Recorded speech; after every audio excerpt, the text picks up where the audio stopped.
August 25th, 1942. Milne Bay, eastern New Guinea. The air was thick, suffocating, carrying the oppressive scent of rotting vegetation and salt marsh. The humidity was a living thing, clinging to everything. Commander Masajiro Hayashi, the seasoned, hard-bitten officer of the Corps 5th Special Naval Landing Force, SNLF, peered through the dense foliage from the deck of the captured Australian vessel that had just put his men ashore. The black night was occasionally split by the white tracer fire of distant machine guns. Hayashi smiled, a thin, satisfied curl of the lip. His mission was simple: seize the crucial Allied airfields at Milne Bay, the last barrier between the Japanese forces at Rabaul and the Australian mainland. Since the war began, his SNLF, Japan's elite Marines, had faced little serious resistance from the scattered, often poorly trained Allied garrisons in the South Pacific. They were considered unstoppable, the spearhead of the Imperial Navy's southern advance. Their intelligence reports on Milne Bay had been reassuringly dismissive. The main defending force, the reports stated, was the Australian Militia, the Chocolate Soldiers, as they were derisively known to some regular Australian troops, suggesting they'd melt away in a fight. They were primarily conscripts, many fresh from training, lacking the discipline and experience of the veteran Australian Imperial Force, AIF units who were mostly fighting in the Middle East. "They are peasants," Hayashi murmured to his adjutant, Captain Sato, adjusting his sword. "They have no bushido, no will to fight. We sweep them aside by morning. The airfields will be ours by the time the sun is high." His troops, the very best of the Imperial Japanese Navy, were landing near the village of Wagga Wagga in 3 waves. They moved with the familiar, silent efficiency of professional killers, expecting a swift, terrifying night attack that would break the morale of the defenders instantly. But as the first Japanese squads began their confident advance through the thick, swampy jungle, they hit something unexpected: a prepared position, manned by a company of the Australian 61st Battalion, Militia. The Australians were not running. Instead, they unleashed a disciplined, heavy volume of fire from Bren guns and Vickers machine guns. Expertly directed at the sound of the enemy's movement, the jungle immediately exploded into a maelstrom of noise and chaos. Hayashi's leading assault wave stalled, pinned down by fire that was far heavier and far more accurate than anticipated. The Japanese officers, trained only for the charge and the rout, shouted confused commands into the oppressive dark. "What is this? This is not the work of recruits," Captain Sato hissed, diving for cover behind a thick tree trunk. "Their fire discipline is too good." Hayashi's smile vanished. The resistance felt professional, relentless, and utterly unyielding. The easy victory he had promised his men was dissolving into a messy, close-quarters firefight in the absolute blackness of the New Guinea jungle. The Japanese commander was about to learn a terrifying lesson. The Australian defenders at Milne Bay, far from being the militia fodder he expected, were ready for war, and they were dug in deep. August 26th, 1942. Milne Bay airfield to No. 3, New Guinea, as the first reluctant rays of the tropical sun pierced the canopy. They revealed a scene of savage confusion and mounting Japanese frustration. Commander Hayashi's initial assessment that a swift, terrifying night attack would rout the Australian defenders had proven completely, disastrously wrong.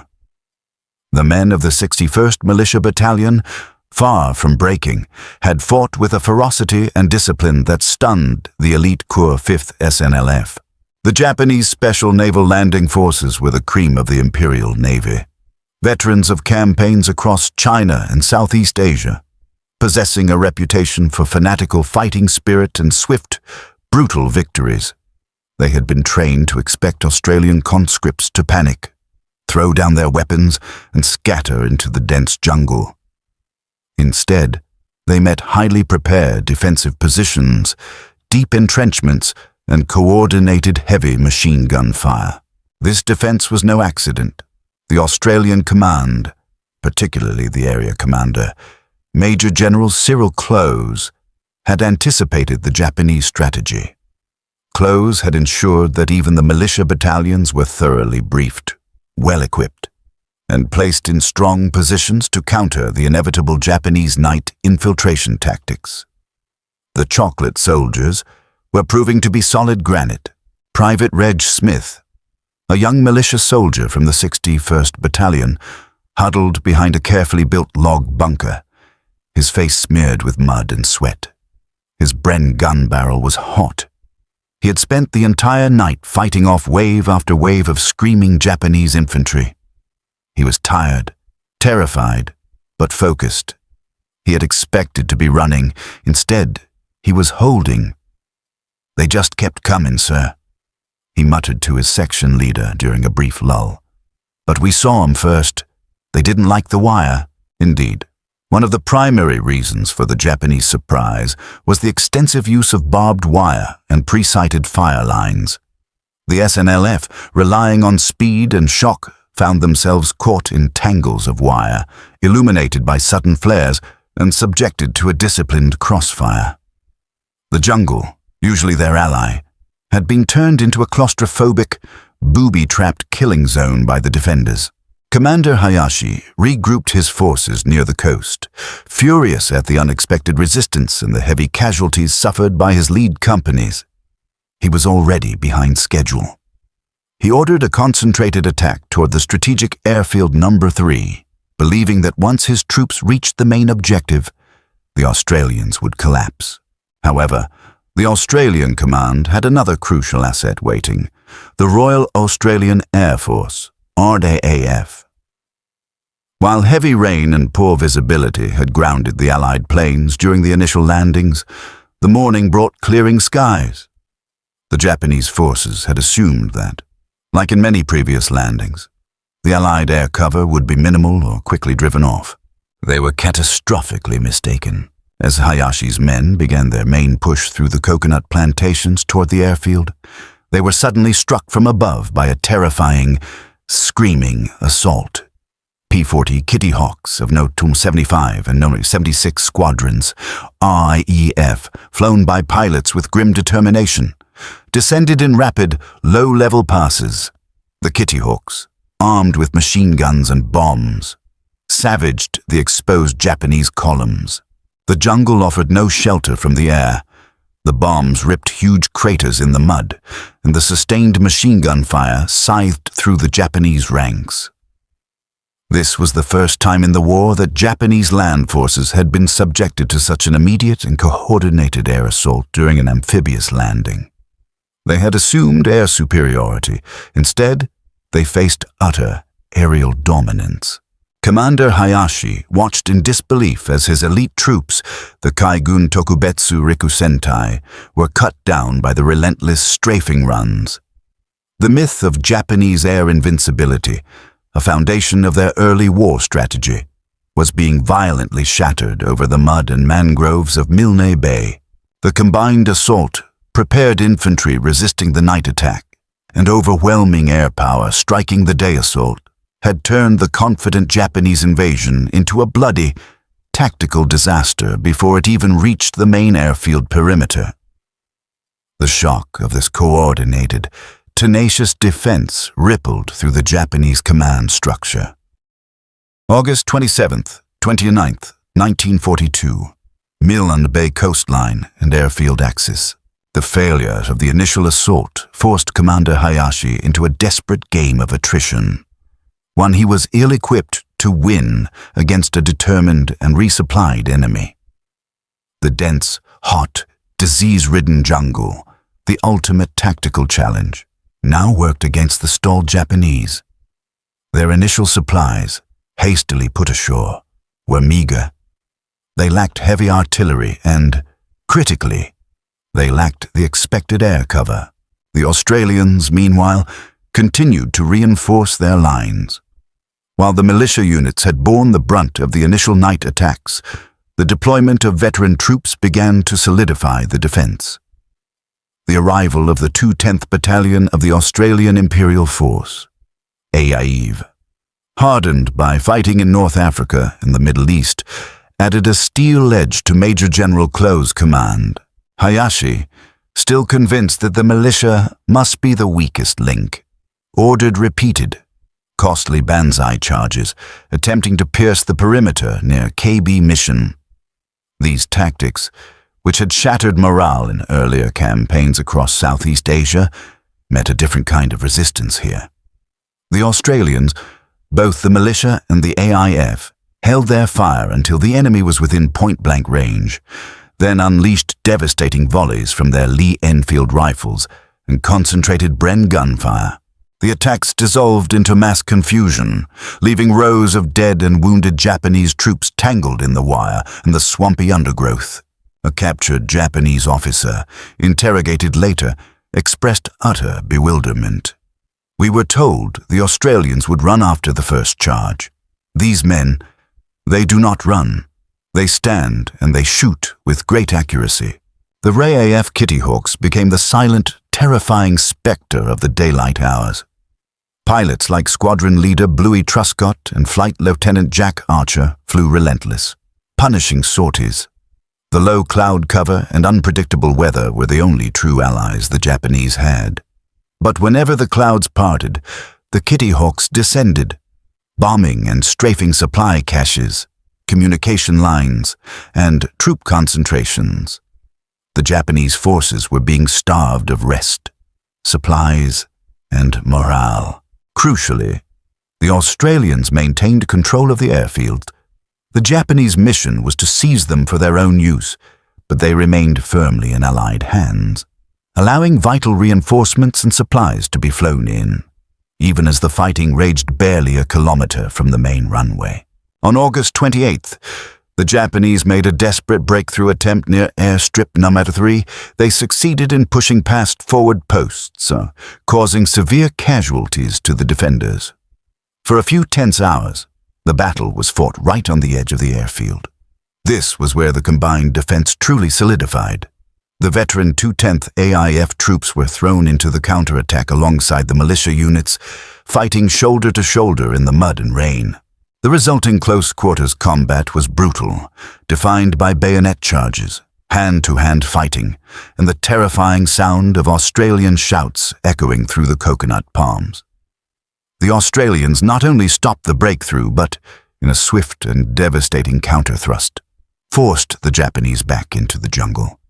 This failure marked the moment the tide definitively turned. Commander Hayashi, his forces decimated, his objectives unrealized, and his men exhausted, finally began to grasp the unthinkable truth. His elite SNLF were not just stalled. They were being systematically defeated by a prepared, competent, and surprisingly aggressive enemy. The scornful view of the Australian defenders as militia fodder had blinded the Japanese command to the genuine fighting quality arrayed against them. Now, the SNLF was fighting not for victory, but for a desperate chance at evacuation. The myth of Japanese land invincibility was about to be utterly destroyed in the mud of Milne Bay. August 30th, September 5th, 1942. Wagga Wagga and KB Mission, with the Japanese attack decisively stalled and the enemy suffering heavy, irreplaceable losses. The entire dynamic of the battle shifted. Major General Clowes gave the order, and the Australians were no longer merely defending. They were now commencing the pursuit and the destruction of the invading force. The hunters became the hunted. The counterattack was led primarily by the veteran 212th Battalion, AIF, supported by the battle-hardened militia units, who had discovered a fierce, aggressive confidence born of their initial success. The Australians pressed the retreating Japanese along the narrow, coastal track that led back toward the initial landing site at Wagga Wagga.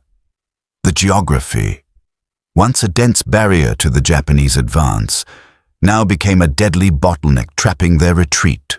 Commander Hayashi faced a nightmare scenario. His communications were shattered, his command structure was fragmented, and his remaining troops were exhausted, starved, and increasingly sick from the malarial swamp environment. The Australian forces, buoyed by successful resupply and local knowledge, were closing in with brutal efficiency. The battle became a relentless, grinding process of clearing pockets of fierce Japanese resistance. The SNLF troops, adhering to the Bushido Code, would not surrender, fighting to the last man from hastily dug defensive positions. This resulted in vicious, close quarters fighting in the dense foliage, where the Australian troops excelled in small unit coordination. They used their Owen submachine guns to great effect, clearing bunkers and foxholes with bursts of short-range fire. One critical moment occurred near KB Mission on the night of August 1st. A large contingent of retreating Japanese troops attempted a final, desperate banzai charge to break through the Australian line, hoping to create a clear path to the beach. They crashed headlong into the determined defense of the 212th AIF. The resulting battle was a chaotic massacre under the moonless sky. The Australians held their ground, inflicting devastating casualties with focused, sustained fire. The sheer scale of Japanese casualties was beginning to shock even the Australian commanders. They discovered that the Japanese had not planned for failure. They had brought minimal medical supplies and made no provisions for organized retreat or evacuation of their wounded. This uncompromising approach, usually a strength in attack, became a catastrophic weakness in defeat. The RAAF Kittyhawks continued their unrelenting campaign of aerial harassment. The Japanese Navy attempted several resupply runs, but these were intercepted by the Allied planes and naval assets, turning the supply ships into burning wrecks off the coast. The Imperial Navy was now realizing the severity of the land defeat. Their highly vaunted SNLF was being decimated by what they had derisively termed the militia. By September 5th, the Australians reached the original Japanese landing point. The remaining SNLF troops were scattered, hiding in the swamps or making desperate attempts to signal for rescue. The coordinated Australian thrust confirmed the undeniable. The Japanese invasion force was broken. The news that reached the Japanese headquarters at Rabaul was met with a mixture of disbelief and fury. They had failed to capture a single airfield, suffered losses estimated at over 700 men, compared to 160 Australian casualties, and had been driven entirely off the island by a force they deemed inferior. This was not a tactical withdrawal, it was a total, ignominious defeat. Milne Bay was not just a successful defense, it was the first decisive land defeat suffered by the Imperial Japanese Army in World War II. It was the moment the myth of Japanese invincibility, the idea that their elite troops could not be beaten in jungle combat, was irrevocably shattered.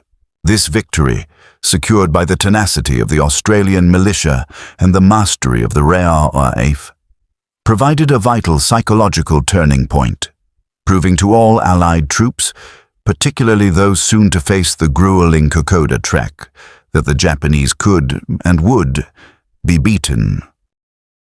Mid-September 1942, Rabaul, New Britain, and Milne Bay, New Guinea, the extraction was a final, desperate admission of failure.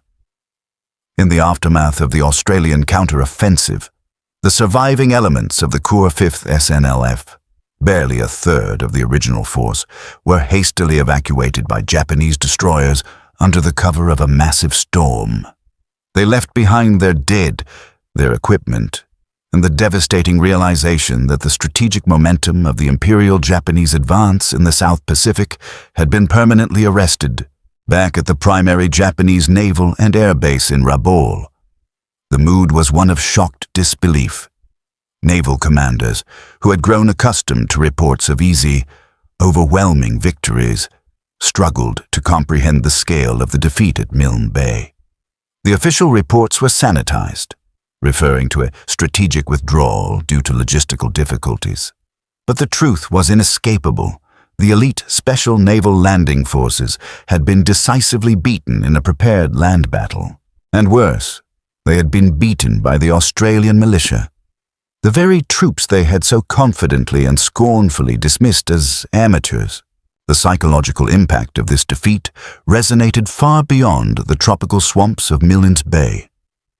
Prior to this battle, the perception among both Allied and Axis forces was that the Japanese soldier, particularly the highly trained SNLF, was invincible in the jungle. This myth was a powerful weapon in itself, often causing opposing troops to panic or withdraw before the Japanese even closed the distance. The success at Milne Bay instantly provided Allied forces with an immense psychological boost. The news spread rapidly among the troops fighting the desperate, brutal campaign across the Kokoda Track over the Owen Stanley Ranges. If the militia, the so-called chocolate soldiers, could stand firm and crush the elite SNLF, then any Japanese force could be defeated. It instilled a tangible sense of belief and confidence that proved vital in the grueling months of jungle fighting that followed. For the Australian Army, Milne Bay was the moment the militia redeemed their name. The battle proved that, when properly trained, equipped, and commanded, as they were under Major General Clowes, the conscript forces were fully capable of meeting and defeating the best the enemy had to offer. It solidified the unity and mutual respect between the AIF, the Veteran Volunteer Force, and the militia, the conscript Home Defence Force, reinforcing the resilience of the entire Australian war effort. The military ramifications were equally profound. The retention of the Milne Bay airfields, the Japanese primary objective, denied the Imperial forces a crucial base for threatening Port Moresby, the key Allied outpost in New Guinea. The RAAF Kittyhawks flying from those runways ensured that the Japanese could never gain the aerial superiority needed to sustain their advance toward Australia. The successful defense of Milne Bay was a key factor in the overall strategic failure of the Japanese attempts to seize Port Moresby via the Kokoda Trek. Decades later, historians would look back and recognize Milne Bay not as a large-scale battle like Guadalcanal or Midway, but as a pivotal, smaller-scale engagement that changed the psychological trajectory of the war in the Pacific. Commander Hayashi's initial scorn for the Australian militia became a classic example of critical intelligence failure and arrogance, leading his elite force to underestimate a tenacious, prepared, and aggressive enemy. The ghosts of the defeated SNLF remained buried in the mud of the New Guinea coastline, a perpetual testament to the day when the myth of invincibility was shattered by determined defensive soldiers whom the enemy had foolishly dismissed as mere farmers and untrained conscripts.